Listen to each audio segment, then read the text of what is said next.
Assalamualaikum warahmatullahi wabarakatuh. Selamat pagi, salam sejahtera bagi kita semua. Apa kabar anak-anak sekalian? Semoga kalian semua dalam keadaan sehat. Anak-anakku sekalian, untuk memutus rantai penyebaran COVID-19 sampai saat ini, kalian diharapkan tetap berada di rumah dan rajin mencuci tangan dengan sabun. Anak-anakku sekalian, pembelajaran kita tetap dilaksanakan dengan media online. Pada pertemuan ini, kita akan mempelajari tentang dimensi 3. Beberapa hal yang harus kita ketahui pada pembelajaran ini adalah titik. Apa itu yang dimaksud dengan titik? Titik itu kalau dalam dunia menulis merupakan tanda yang digunakan untuk mengakhiri sebuah kalimat. Di dalam dunia matematika, titik merupakan sesuatu yang punya kedudukan, tetapi titik tidak mempunyai ukuran. Sama seperti dalam dunia menulis, dalam dunia matematika, titik direpresentasikan dengan sebuah nokta. Jadi noktanya tanda baca titik. Nah, hanya saja dalam dunia matematika, titik kita beri nama dengan menggunakan huruf kapital seperti huruf A besar, B besar, atau C besar, dan seterusnya. Di sini kita lihat contohnya. Nah, misal kita punya titik. Ada 2 titik di sini yang Ibu tampilkan. Yang pertama kita beri titik kita dengan huruf kapital, huruf B, titik B. Kemudian yang kedua adalah huruf kapital P adalah titik P. Jadi seperti itu yang dimaksud dengan titik. Selanjutnya kita akan bahas mengenai garis. Garis adalah himpunan titik-titik yang anggotanya terdiri dari lebih dari satu buah titik. Kemudian titik-titik tersebut akan kalian hubungkan. Jadi titik-titik tersebut berderet ke kedua arah yang berlawanan sampai jauh tak terhingga. Model atau representasi suatu garis seperti seutas benang atau tali lurus yang dapat diperpanjang kedua arah yang berlawanan sampai dia jauh tak terhingga. Jadi seperti ini. Contohnya Ibu tampilkan 2 buah garis. Garis diberi nama dengan menggunakan huruf kecil seperti huruf K kecil, huruf L kecil, huruf M kecil, dan seterusnya. Atau garis bisa juga kalian beri nama dengan huruf kapital, tetapi huruf kapitalnya harus mempunyai 2 huruf kapital. Contoh seperti garis A besar, B besar, garis AB, garis AC, garis BC, dan seterusnya. Jadi contohnya seperti ini. Nah, ini kita beri nama garis K kecil. Kemudian yang kedua kita beri nama ini adalah garis AB. Selanjutnya kita akan bahas mengenai bidang. Apa itu bidang? Nah, di sini kita lihat. Bidang adalah himpunan garis-garis yang anggotanya terdiri dari lebih dari satu buah garis. Model sebuah bidang adalah permukaan sebuah kertas. Jadi kita bayangkan sebuah kertas yang dapat diperlebar ke semua arah. Bidang yang mempunyai ukuran panjang dan lebar serta diberi nama dengan menyebutkan titik-titik sudut dari bidang tersebut. Atau bisa dia memakai huruf, biasanya bidang bisa kita lambangkan dengan huruf alfa, beta, gamma, dan seterusnya, atau huruf-huruf yang lain juga boleh. Jadi contohnya seperti ini Ibu tampilkan. Nah, ini ada dua buah bidang.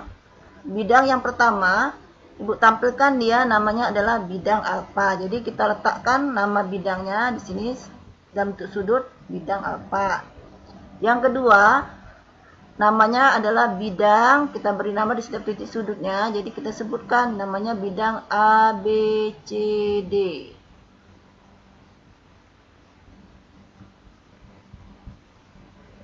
Selanjutnya kita akan bahas, tadi kita sudah tahu apa itu titik, apa itu garis, kemudian apa itu bidang. Baru kita akan membahas kedudukan dari titik, garis, dan bidang di dalam bangun ruang. Di sini akan kita bahas satu persatu, yaitu nanti kita akan bahas kedudukan titik terhadap titik, bagaimana kedudukan titik terhadap titik, kemudian kedudukan titik terhadap garis, kemudian kedudukan titik terhadap bidang. Selanjutnya nanti kita akan bahas juga kedudukan garis terhadap garis, kedudukan garis terhadap bidang, dan yang terakhir kedudukan bidang terhadap bidang. Sekarang mari kita akan lihat satu persatu. Yang pertama, kita akan lihat kedudukan titik dengan titik.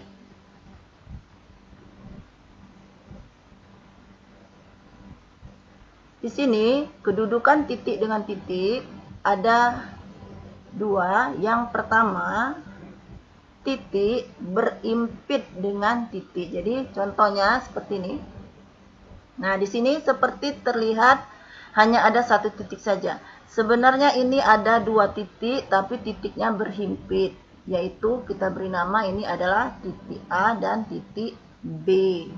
Jadi tadi sudah dijelaskan di awal bahwa kalau kita memberikan nama titik harus hurufnya huruf besar. Jadi ini adalah titik A dan titik B. Kemudian kita lihat yang kedua. Titik tidak berimpit dengan titik. Nah, jadi ini kita lihat di sini ada dua titik.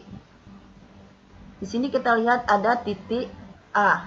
Kemudian di tempat yang lain ada titik yang lain, yaitu ada titik B. Jadi ada dua buah titik yang tidak berhimpit. Jadi kita terlihat dengan jelas kedua buah titik itu letaknya. Selanjutnya kita akan bahas kedudukan titik dan garis. Kedudukan titik dan garis ini ada beberapa hal yang akan kita pelajari yang sini. Yang pertama, titik terletak pada garis atau garis melalui titik. Nah, seperti ini kita lihat. Jadi kita punya titik A. Dari titik A ini kita tarik garis. Nah, garisnya kita beri nama dengan garis G. Huruf kecil ya. Jadi pada garis G ini terdapatlah titik A. Maka titik A terletak pada garis G atau garis G melalui titik A.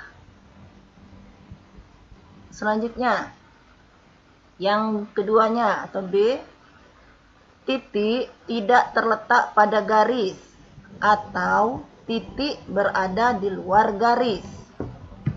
Sekarang kita perhatikan. Di sini kita punya garis G. Kemudian di sebelah kiri ataupun di atas garis G itu ada titik A. Nah, titik A-nya dia tidak berada di garis G. Ini garis G. Ya. Jadi titik A-nya dia tidak terletak pada garis G atau titik A-nya berada di luar garis G. Selanjutnya, kita akan lihat kedudukan titik terhadap bidang. Sini, kedudukan titik terhadap bidang yang pertama, titik terletak pada bidang atau bidang melalui titik. Nah, seperti ini contohnya. Jadi kita punya bidang, kita beri nama bidang ini adalah bidang W. Nah, pada bidang W ini terdapatlah titik A. Maka ini namanya titik A kita itu terletak pada bidang W. Atau bidang W ini melalui titik A. Kemudian selanjutnya, kita lihat yang selanjutnya. Titik tidak terletak pada bidang atau bidang tidak melalui titik. Nah, ini kita lihat. Jadi kita punya yang bidang kita tadi, bidang W. Kemudian di luar bidang W itu ada titik A. Nah, ini artinya bahwa titik A kita tidak terletak pada bidang W atau bidang W tidak melalui titik A, jadi mereka terpisah.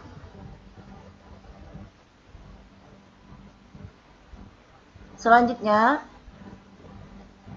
kedudukan garis terhadap garis. Di sini ada beberapa macam kedudukan garis terhadap garis. Yang pertama, garis berimpit dengan garis. Nah, sekarang kita lihat nih contohnya. Di sini kita sepertinya hanya punya satu garis. Padahal ada dua garis yang sebenarnya di sini, yaitu garis H dan garis R. Ya. Garis H dan garis G ya.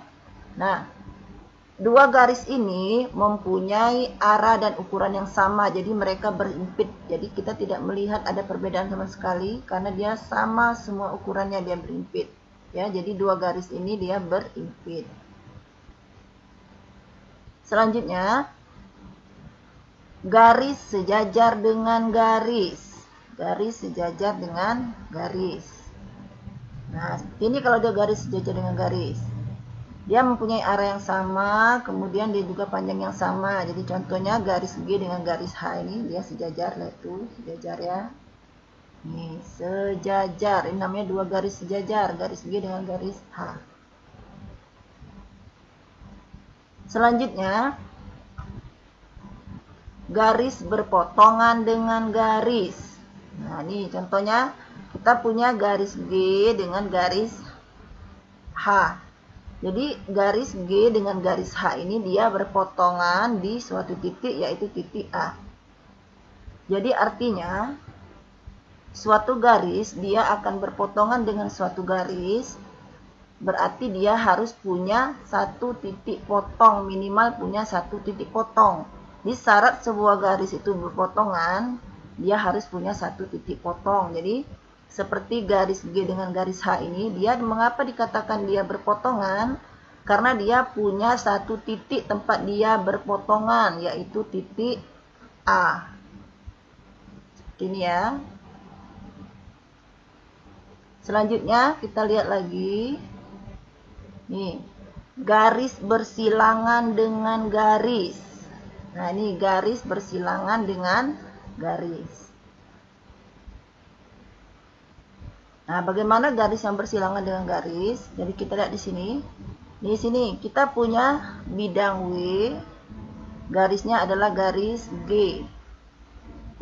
Kita punya satu lagi bidang, yaitu bidang V, garisnya adalah garis H. Ya. Nah, jadi dua garis akan bersilangan apabila bidangnya berbeda. Ingat, dia berbeda bidangnya. Nah, seperti ini kan dia punya dua bidang, bidang V dan bidang H. Jadi berbeda bidangnya, letak bidangnya. Kemudian garisnya tidak berpotongan. Jadi mau kita tarik sepanjang apapun, garisnya tidak akan berpotongan. Berarti itu namanya dua garis yang bersilangan atau garis bersilangan dengan garis ya. Seperti contoh ini ya. Nah, lihat tuh, bidangnya berbeda. Satu bidang V, satunya bidang W. Dan garisnya dia tidak pernah berpotongan. Selanjutnya, kedudukan garis terhadap bidang. Ini juga ada beberapa macam. Yang pertama, garis terletak pada bidang atau bidang melalui garis. Nah, ini kita lihat contohnya. Kita punya bidang W. Kemudian pada bidang W ini ada garis, yaitu garis H. Nah, dia tepat berada di bidang W. Maka dikatakan di sini bahwa garis H berada pada bidang W atau bidang W melalui garis H.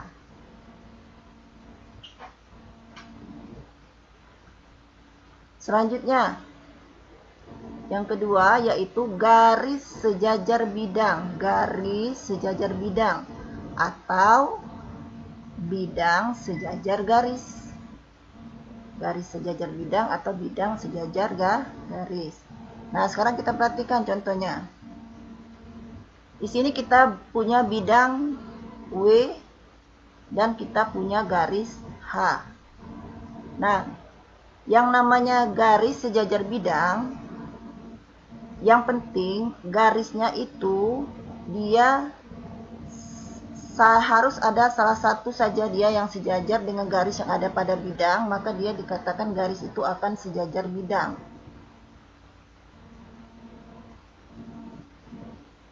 Seperti ini ya.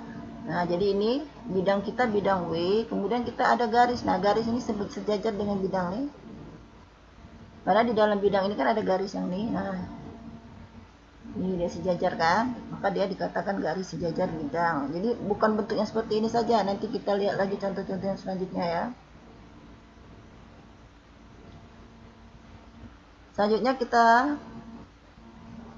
ke yang terakhir yaitu kedudukan bidang terhadap bidang. Nah, yang bagaimana pula yang seperti ini? Kita perhatikan contohnya. Yang pertama, bidang berimpit dengan bidang. Ini contohnya seperti ini, kita lihat di sini sebenarnya ada dua bidangnya, ada bidang W dan ada bidang V. Terlihat satu karena dua buah bidang ini dia mempunyai sama panjang, besar dan ukurannya, dia berimpit, maka kelihatannya seperti hanya ada satu bidang. Ini namanya bidang W berimpit dengan bidang V atau bidang V berimpit dengan bidang W. Selanjutnya, bidang sejajar dengan bidang.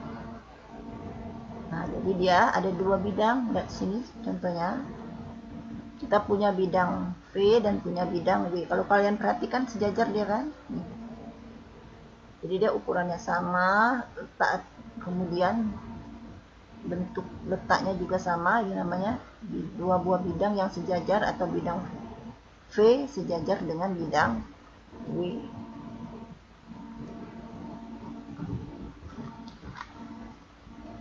Nah, dari penjelasan ibu tadi, kita akan lihat contoh-contohnya yang di dalam bentuk soalnya ya.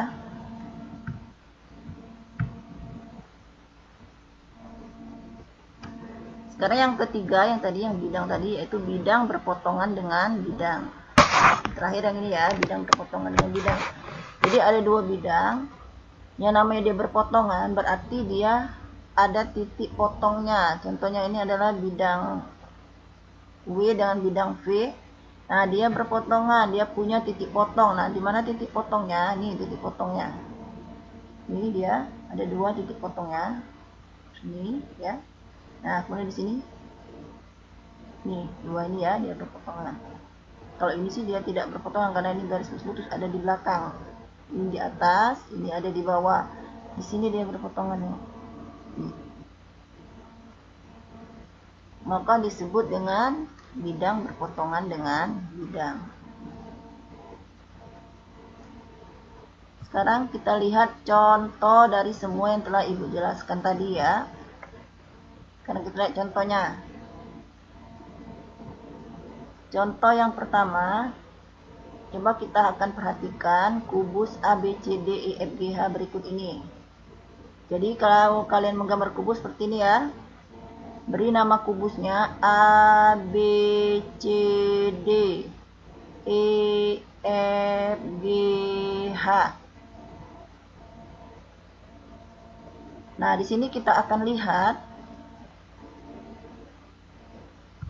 yang soal yang pertama kita akan cari, sebutkanlah rusuk-rusuk yang berpotongan dengan EC. Nih, kita akan mencari dari kubus ini apa saja rusuk-rusuk yang berpotongan dengan garis EC. Nah, kalau kalian perhatikan ini kubus. Yang namanya kubus itu semua sisinya atau semua rusuknya sama panjangnya. Jadi ini sama semua panjangnya. Ini. Biarpun dia kelihatannya lebih panjang dari yang FG ini, tapi sebenarnya yang kalau gambar sebenarnya dia sama. Rusuk samalah juga dengan garis ya. Jadi sekarang kita akan perhatikan, kita akan mencari pertanyaan kita tadi. Kita akan mencari rusuk-rusuk yang berpotongan dengan garis EC. Rusuk-rusuk yang berpotongan dengan garis EC. Ingat tadi pada kedudukan garis dengan garis tadi bahwa dua garis berpotongan berarti dia punya titik potong. Jadi dia ada titik yang dipotongnya, yang tempat dia berpotongan. Sekarang kalau kalian perhatikan garis EC. Nih. Apa saja garis rusuk yang memotong garis EC? Ini garis EC-nya nih. Ya. Nah, sekarang kita lihat di sini. Garis yang memotong garis EC adalah pertama nih, lihat tuh garis EH. Lihat garis EH dia memotong garis EC di titik E. Ini kan kalau kalian panjangkan boleh nih dipanjangkan tuh garisnya. Garis EH-nya dipanjangkan sampai di sini misal. Nah, ini titik potongnya. Maka garis yang berpotongan dengan garis EC yang pertama adalah garis EH. Titik potongnya di titik E. Mana lagi garis yang memotong garis EC yang dia memotong di titik E? Nih, lihat tuh. Nih, garis EF. Kan dia memotongnya di titik E. Kemudian garis AE. Dia juga memotong garis EC di titik E. Ada lagi dah yang memotongnya di titik E? Tidak ada lagi kan? Ada 3 jadi ya. Jadi yang pertama tadi garis EH, garis EF, dan garis AE. Kemudian kita lihat pada garis EC ini apa saja garis yang memotongnya di titik C. Nah, di sini kita lihat nih. Rusuk atau garis yang memotong garis EC di titik C yaitu nih. Garis BC. Kemudian garis CG. Kemudian lagi garis CD. Jadi garis yang memotong atau rusuk yang memotong garis EC itu dia ada 6 ya. Nah, ini jawabannya yang sudah kita bahas tadi ya. Jadi rusuk-rusuk atau garis-garis yang berpotongan dengan EC adalah garis EF, garis EH, garis CG, garis CB, garis AE, dan garis CD.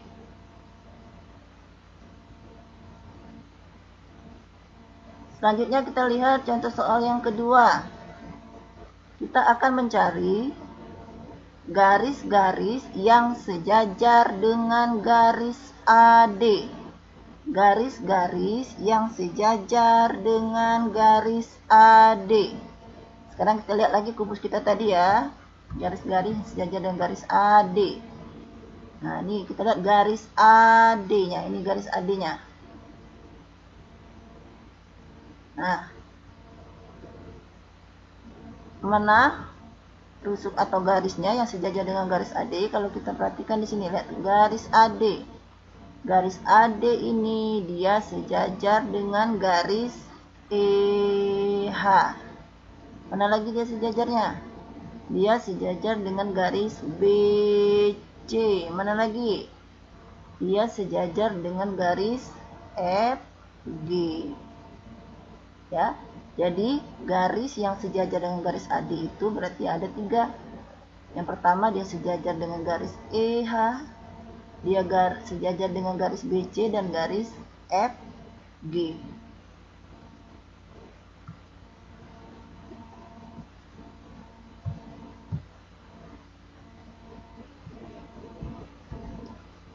Nah, di jawaban ke nomor B tadi ya, garis yang sejajar dengan garis AD tadi ada 3, yaitu garis BC, garis FG, dan garis EH.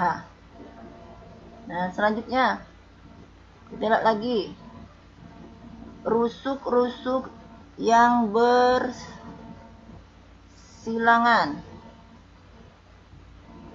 Rusuk-rusuk yang bersilangan dengan garis BF. Rusuk-rusuk yang bersilangan dengan garis BF. Sekarang kita lihat lagi gambar kita tadi dengan garis BF. Rusuk-rusuk yang bersilangan. Rusuk-rusuk yang bersilangan dengan garis BF. Ini garis BF kita. Ini garis BF kita. Kita cari rusuk-rusuk yang bersilangan.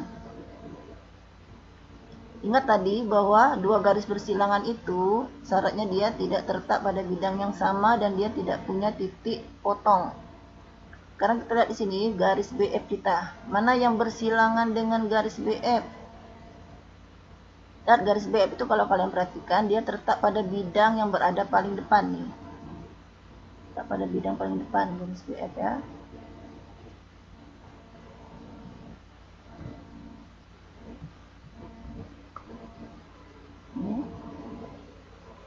Sekarang kita akan cari yang bersilangan dengan garis BF. Kita lihat yang pertama. Nih, lihat tuh, dia kan berbeda letaknya. Jadi yang pertama adalah CD. Kemudian AD. Kemudian mana lagi? Silangan. EH. Mana lagi ini? HG. Kemudian mana lagi? Kalau BC bersilangan enggak dengan BF? Bukan kan? Ini namanya dia berpotongan ya. Ini namanya dia berpotongan.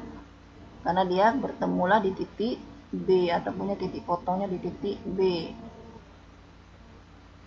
Kemudian mana lagi yang kalau CG bersilangan enggak dengan titik dengan garis BF? Tidak kan? Ini apa namanya kalau BF dengan CG? Sejajar ya. Ya, jadi yang bersilangan dengan garis BF adalah nih ya, garis EH, garis DC, garis HG, dan garis AD.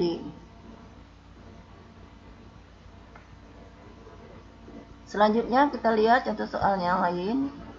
Ini masih yang kubus ABCDEFGH juga. Sekarang pertanyaannya,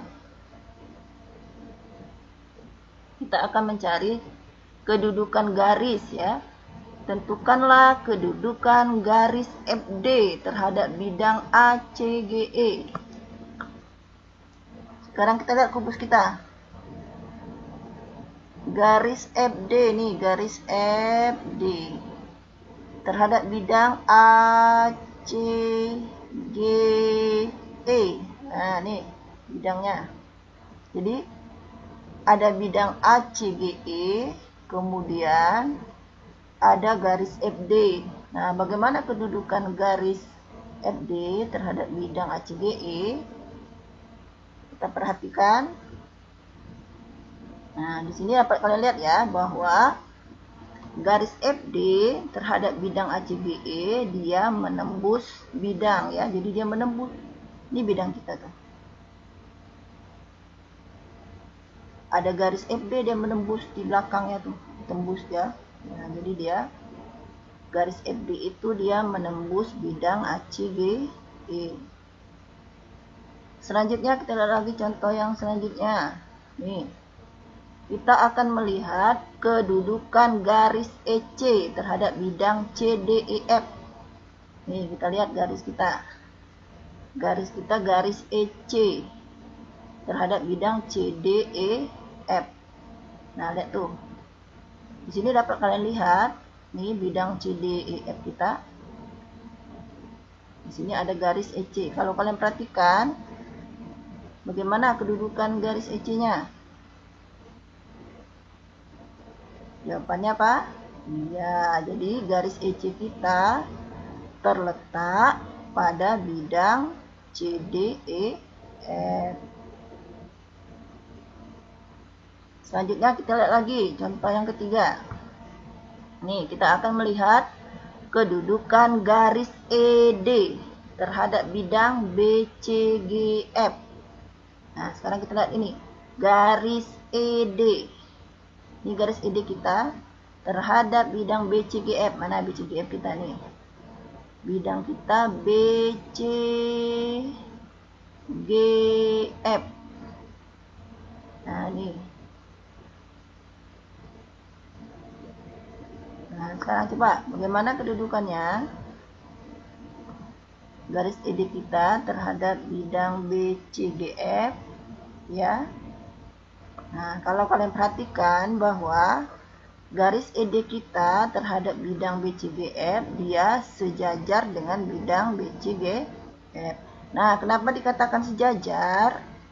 Karena garis ED kita, lihat tuh, garis ED kita itu dia ada di bidang yang sejajar dengan bidang BCGF. Nah, ini kan garis ED.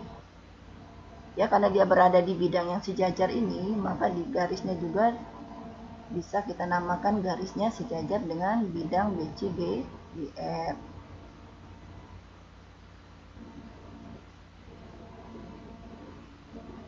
Nah, demikianlah anak-anakku sekalian materi yang Ibu berikan pada hari ini. Semoga apa yang telah Ibu jelaskan ini dapat kalian pahami, dan nanti apabila ada soal-soal yang harus kalian kerjakan, kalian dapat mengerjakannya dengan baik dan benar. Tolong perhatikan benar-benar materi yang telah Ibu berikan ini. Semoga dia bermanfaat bagi kalian. Tetap selalu belajar di rumah. Nanti kita akan bertemu pada materi Ibu yang selanjutnya. Akhir kata, Ibu ucapkan wassalamualaikum warahmatullahi wabarakatuh. Salam sejahtera bagi kita semua.